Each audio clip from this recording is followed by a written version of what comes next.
के लिए। देखिए, एक तो मैंने दिखाया ये जो आपने, मैं आपके पास आया, इकबाल जी के पास जाता हूं फिर। अब दूसरा देखिए, इसमें जो प्रतिक्रिया आई, हम लोग देखते हैं आमतौर पर भारतीय जनता पार्टी के राष्ट्रीय अध्यक्ष कम आते हैं, आज जिस तीव्रता से आए, और वो लग रहा था कि जो अभी नए नवेले हैं, आप ही बिहार से ही आते हैं, आप वहां से आप भी आते हैं, उसी पटना के हैं, लग रहा था पढ़ रहे हैं बहुत तीव्रता के साथ जिसने लिखा है, और जो बात, वो जो आपत्तियां ले रहे थे राहुल गांधी के पूरे भाषण पर, उनका बयान सुनाता हूं, देश भी सुने, आप भी अपन देखें, जो हमारे दर्शक हैं, देखिएगा। बहुत ही दुर्भाग्यपूर्ण है और कहीं ना कहीं उनकी अराजकतावादी, राहुल गांधी जी का आज का बयान बहुत ही दुर्भाग्यपूर्ण है और कहीं ना कहीं उनकी अराजकतावादी मानसिकता को दिखाता है। मैं मानता हूं कि भारतीय राजनीति में जहां सूचिता, सामाजिकता और कहीं ना कहीं एक दूसरे को सम्मान देने की प्रक्रिया है, उसमें उनका यह बयान बहुत ही दुर्भाग्यपूर्ण है। मैं मानता हूं कि लगातार हो रही हार, निराशा कहीं ना कहीं उनके स्वभाव और उनके चरित्र में दिख रहा है और यही हताशा और निराशा आज उनके इस सब तरह के शब्दों के बयान आ रहे हैं। मैं पूछना चाहता हूं राहुल गांधी जी, आपके पूर्वजों ने इस देश की जमीन और जमीन को हमेशा गिरवी रखने का काम किया, कभी हमारे सैनिकों के मनोबल को बढ़ाने का काम नहीं किया, लेकिन हमारे यशस्वी प्रधानमंत्री श्री नरेंद्र मोदी के नेतृत्व में इस देश की जमीन भी सुरक्षित हुई और देश के लोगों का जमीर भी मजबूत हुआ। और कहीं ना कहीं आपके शासनकाल में आपके लोगों ने जब जब इस देश में राज किया, इस देश में करप्शन के रूप में पूरी तरह से आकंठ में पूरी सरकार आपकी डूबी रही। आज हम करप्शन पे जीरो टॉलरेंस की नीति पर काम करते हैं। आज हमारे देश के यशस्वी प्रधानमंत्री के नेतृत्व में आतंकवाद जैसे चीजों पर पूर्ण रूप में लगाम लगाने का काम किया और हमारे पड़ोसी भी आज हमको कहीं न कहीं हमारी इस नीति से नतमस्तक नजर आते हैं। और किस प्रकार से आप शब्दों का प्रयोग करते हैं, जिन शब्दों का आप प्रयोग कर रहे हैं, क्या नक्सलवाद खत्म करना गद्दारी है?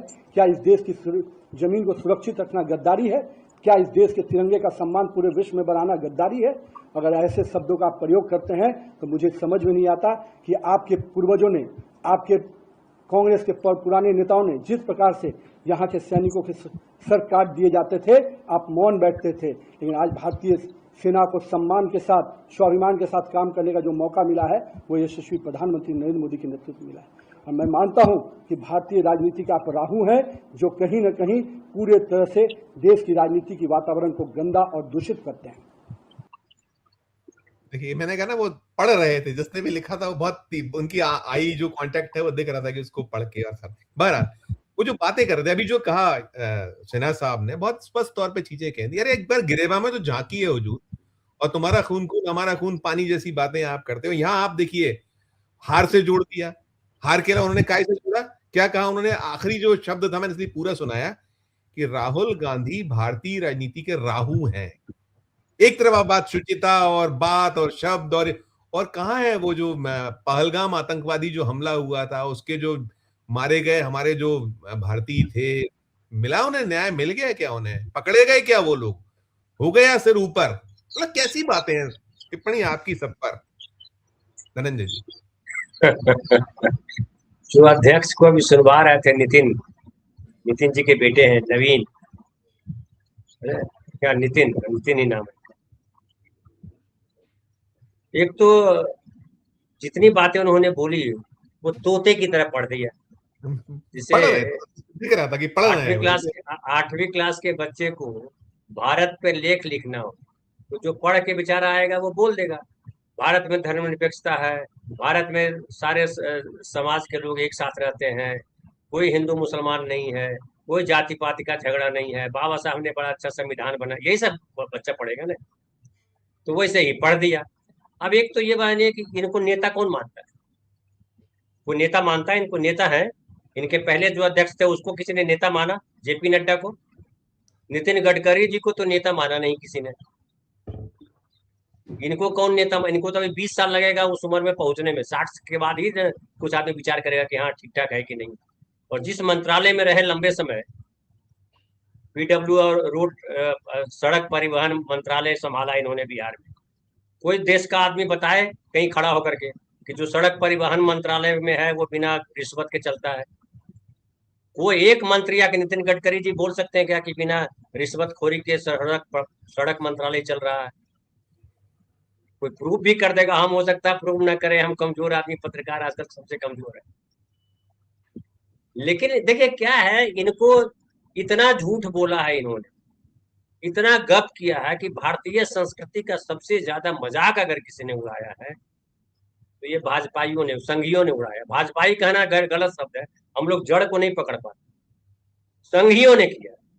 संघियों के पास न तो कभी सोचता रही, न कभी वो जो है धर्मनिरपेक्षता की बात रही, न जाति पाति को लेकर। उस तमाम जितने तरीके के संकीर्णताएं एक मनुष्य में होती है, वो तमाम संकीर्णताएं उसमें भरी है। बोलने के लिए हमारे यहाँ एक और कहावत है, बाहर से अंदर से, हाँ, बाहर से फिट फाट, अंदर से मोकामा घाट। मतलब बाहर से तो बड़ा चमकता हुआ दिख रहा है, अंदर जाइएगा तो बदबू आएगी, कचरा फैला हुआ। यही इनका चरित्र है। तो राहुल गांधी ने जो कहा है, बड़ा सही कहा उत्कर्ष भाई ने, कि तुम जो रोज कहते रहे वो आज कह दिया उन्होंने भी। अरे भाई, ईंट का जवाब पत्थर देने का जो रिवाज है या जो परंपरा, भारतीय परंपरा है कि नहीं है? मोदी जी क्या बोलते रहे? नहीं, उन्होंने बड़ा देर से दिया, उन्होंने बड़ा देर से दिया, मतलब बहुत पहले देना था शायद, जो टिट फॉर टैट हम कहते हैं। मैं तो खाली याद दिला रहा हूँ पुरानी बातों को। एक सर के बदले 20 सर लाने वाले, तो एक गाली के बदले 20 गाली तो राहुल गांधी ने दी नहीं। उत्कर्ष भाई ने सही कहा कि उनकी माँ को क्या नहीं कहा आपने। अब कहोगे राजनीति में रहेंगी तो होगा, तो राजनीति में तो आप भी हो, ढेर सारे लोगों के बाप भी राजनीति में, माएँ भी राजनीति में, तो गाली दोगे? तुम्हारी माँ राजनीति में नहीं है तो वो गाली के लायक नहीं है, दूसरे की माँ राजनीति में है तो गाली दोगे? गाली देना सही है, और गाली देना अगर सही है तो फिर तो सबकी माओं को गाली देना पड़ेगा, किसी की माँ नहीं बचेगी। जब विधवा होना है सबकी माओं को, तो आपकी माँ क्यों सधवा बन के रहेंगी भाई?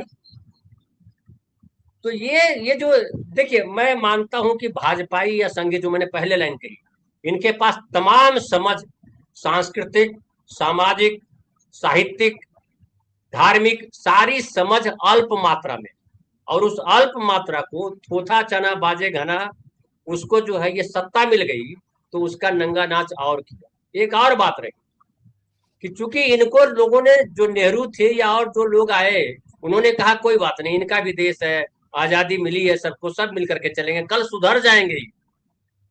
लेकिन कुछ लोग नहीं सुधरते, क्योंकि उनकी नस्ल जो है वो गड़बड़ी है। नस्ल भेदी बात नहीं कर रहा हूँ, आपको ले जा रहा हूँ वहां बंगाल, छोटी सी चर्चा कर दूं, बंगाल में हंगामा मचा हुआ है। मुसलमानों ने कह दिया गाय नहीं खरीदेंगे, और ये बड़ा अच्छा, जिसने भी ये प्रोग्राम बनाया है बहुत कमाल की स्ट्रेटजी अपनाई है। अब वहां सारे हिंदू जो गौ पालक हैं, जो बछड़े पालते हैं, जो किसान हैं, वो परेशान है।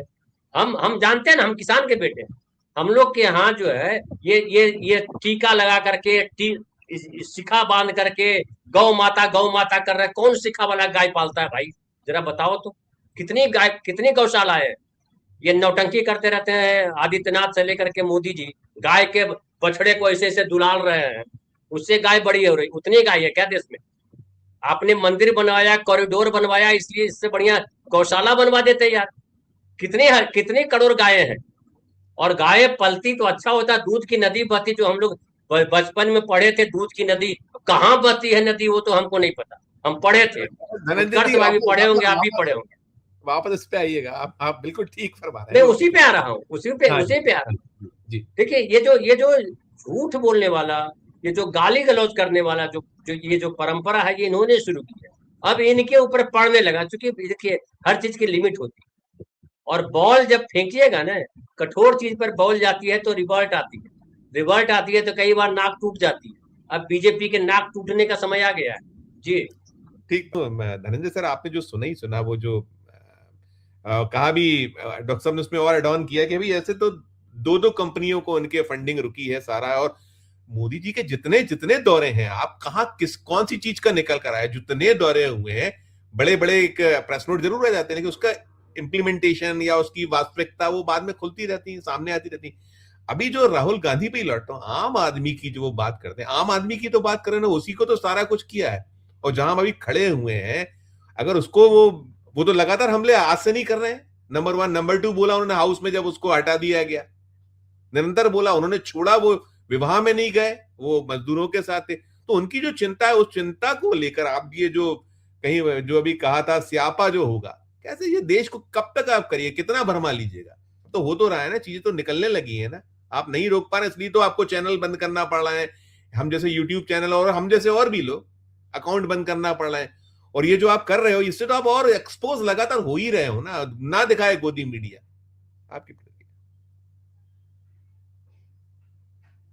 आपके राइट साइड एक गधा आया हुआ है, उसको बोलना जरूरी है। वो बोल रहा है कि मैं जिस बिल से आया हूँ उसी बिल में घुसा देगा। तो तू क्या गटर से आया है? गटर वाली भाषा लेकर के आया, गटर से आया, मिश्रा मी सड़ा सड़ा हुआ है तू गधा, भगाइए इसको। जी। और एक साथी आपके बड़ा अच्छा लिख रहा है, कह रहे मैं मोटर बाइंडिंग करता हूँ, ईरान युद्ध के बाद कॉपर में 1 क्विंटल में 65,000 रुपए बढ़ा दिए गए। ये जी। क्या है, देश हित में बढ़ाया गया? अब जो आप बात कर रहे थे, देखिए योगेंद्र यादव ने जो कहा वो बिल्कुल सच कहा, और उसके बाद उसको और व्याख्या कर दी उत्कर्ष सिन्हा जी ने। राहुल गांधी तो बोल ही रहे हैं, बिल्कुल आपने एक सही और कहा ऐड कि ऑन राहुल आप गांधी उस पे भी कर दिया, वो बड़ा पाव फिर बढ़ गया, वो जो लाइफ लाइन है मुंबई की फिर बढ़ा दिया नहीं, आप। बड़ा पाव तो अभी तो बहुत पाव बढ़ेगा। वो पाव जो है, जो बोल रहे थे शरद पवार जी की बात कर रहे थे इकबाल भाई, बिल्कुल सही कहा इकबाल भाई आप। कि शरद पवार जी अब क्या बोल रहे हैं उनको समझ में नहीं आ रहा, नीतीश कुमार को तो फिर भी समझ में आ रहा था कि क्या बोल रहे हैं वो। बहरहाल जाने दीजिए, उनको बोलने से अब कोई वहाँ महाराष्ट्र में अब जो है शरद पवार जी जो है वो हाशिए के बाहर चले गए, उनकी पार्टी भी और वो खुद भी। जो उन्होंने कद्दावर नेता थे, वो जाते जाते अपना गवा गए, सब सब चला गया, उनके पास कुछ बचा नहीं। अब बात आती है कि जो, देखिए ये जो इटली गए मेलोडी खिला रहे हैं और गटर मीडिया गीत गा रहा है कि जो कॉरिडोर है, India middle east Europe economic corridor, इसी के लिए गए हैं, ये फोकस में है। लेकिन वो फोकस में है तो ये तो 2023 में ही हो गया था सब कुछ। अकेला हिंदुस्तान इटली थोड़े है। अगर उस वो फोकस में है तो ये सारे देश रहेंगे, जो मिडिल ईस्ट के देश हैं, जो यूरोप के देश हैं, जो सब मिल के बैठेंगे तब ना उसमें बात होगी। इटली की मेलोनी क्या बात करेंगे उसमें? और इटली को लेकर के यही भाजपाइयों ने, यही संघियों ने कितनी गालियां दी है, इटली इटली इटली। कहा डॉक्टर साहब ने और कहा। वही अब इटली इनको जो है मेलोडी खिला रहे हैं, मेलोडी खाओ खुद जान जाओ। और ये प्रचार करके आए हैं मेलोडी टॉफी का। अगर एक और सुन लीजिए, मेलोडी टॉफी का प्रचार करने गए थे और धोखा क्या हुआ कि पार्ले जी का टॉफी और पार्ले इंडस्ट्रीज लोगों ने समझ लिया। और पार्ले इंडस्ट्रीज का शेयर जो है वो 5 रुपए का शेयर 5.25 रुपए का हो गया, 5% अरे अरे ऊपर अरे, तक गिर गया। एक मिनट, धनंजय भाई, अभी अभी तुरंत जो है पीयूष गोयल जी, केंद्रीय वाणिज्य मंत्री का एक बयान भी आया, बिल्कुल तुरंत आया है कि भारत में टॉफी जो है इंडस्ट्री, वो कह रहे हैं कि भारत से टॉफी का निर्यात पिछले 12 वर्षों में 166% बढ़ के 2026 के वित्तीय वर्ष में 132 करोड़ रुपए पे पहुंच गया। अब ये संयोग है या प्रयोग है, इसको देख लीजिए। देखिए ये संयोग और प्रयोग भी नहीं है। 12 वर्षों में बहुत चीज बढ़ी है, खाली टॉफी बढ़ी है क्या? और भी चीजें बढ़ी है ना। सोना कितना बढ़ गया जरा ये भी पता कर दीजिए। चांदी कितनी बढ़ गई, अडानी की संपत्ति कितनी बढ़ गई, इसको भी हम लोग जान लें। अंबानी की संपत्ति कितनी बढ़ गई, देश में गरीब कितने बढ़ गए, इसको भी समझ लें। 85। अब ये बाहर जाकर के भाषण दे रहे हैं कि ये जो कोरोना है, ईरान युद्ध है, ऊर्जा संकट है, उससे दुनिया की बड़ी आबादी गरीबी के दलदल में फंसने वाली है। अरे आप तो कोरोना के समय ही फंसा दिए थे कि 85 करोड़ देशवासी जो है 5 किलो अनाज पे है। 85 करोड़ मतलब कितना होता है? 60-70% लोग तो दलदल में फंसा दिए थे बहुत पहले आप, कोरोना समय में 2020-19 में। आज तो उससे आगे बढ़ गया देश, और बढ़ गया गरीब। और अभी बांद्रा में इकबाल भाई, बांद्रा की पूरी झोपड़पट्टी जो है, पूरा इलाका जो है तहस नहस तोड़ दिया। जो अब पूरे देश में तोड़ फोड़ कार्रवाई चल रही है। तो चल। आप बड़े बड़े घर बनाएं, तो आपके पूंजीपति देश के दूसरे हिस्से में, दुनिया के दूसरे हिस्से में, देश में जाकर बड़े बड़े भवन खरीदें, और गरीब आदमी बित्ता भर जमीन में रहता है, वो भी आपको चुभता है। ये बड़े दुर्भाग्य की बात है, विडंबना है। तो कुल मिलाकर के नरेंद्र मोदी जो, देखिए कहते हैं ना कि आपके व्यवहार से आपका दिमाग, आपका संस्कार, आपका चरित्र सब दिखाई पड़ता है उसमें। वो जो आपने देखा मेलोनी वाला मेलोडी दे रहे हैं, वो क्या लगता है, वो सस्ता किस्म का विज्ञापन होता है, वो विज्ञापन किया है मेलोडी टॉफी का। ये है वो। विज्ञापन Mr. के अलावा कुछ नहीं Modi है। कोई wrote us a प्रधानमंत्री gift, ऐसे टॉफी a देता है? very, very good toffee. ऐसे कोई मैं टॉफी रोज- देता है? क्या है? ये ये फैमिली आप- इवेंट कर रहे हैं, आप यही करने गए हैं। आप अब देखिए वहां कि नाच देश देख रहे हैं, वहां नाच, जहां जाते हैं वहां नाच देखते हैं। अरे नाच देखने गए हैं कि वहां डील करने गए हैं? क्या करके लाए वो तो बताइए। तो गटर मीडिया टॉफी बेच रहा है, वो भी साथ में मिल करके।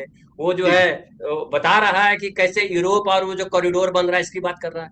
तो कुल मिलाकर के संजीव भाई स्थिति बड़ी खराब है, और अब ये खराब स्थिति इनके कंट्रोल से पूरी तरह बाहर है। अब ये अराजकता की जो बात कर रहे थे नितिन नवीन, वो अराजकता जो है, अराजकता से भी आगे निकल गए हैं। अब इनके कंट्रोल में कुछ है नहीं। एक लास्ट लाइन बोल दूं, याद कीजिए बाबरी मस्जिद वाला, कि जब बाबरी मस्जिद को तोड़ने के लिए पहुंच गए लोग, छत पे चढ़ गए, तो बोले कि अडवाणी जी से कुछ हुआ नहीं, अडवाणी जी हट गए, उनका कोई सुना नहीं। उसी हालत में देश को पहुंचा दिया नरेंद्र मोदी ने। अब इनकी कोई सुनने वाला नहीं है। और बंगाल फिर मैं ले जाऊंगा, फिर याद दिला देता हूँ, बंगाल में कोई सुन नहीं रहा है जी। नहीं, बिल्कुल बिल्कुल है ना।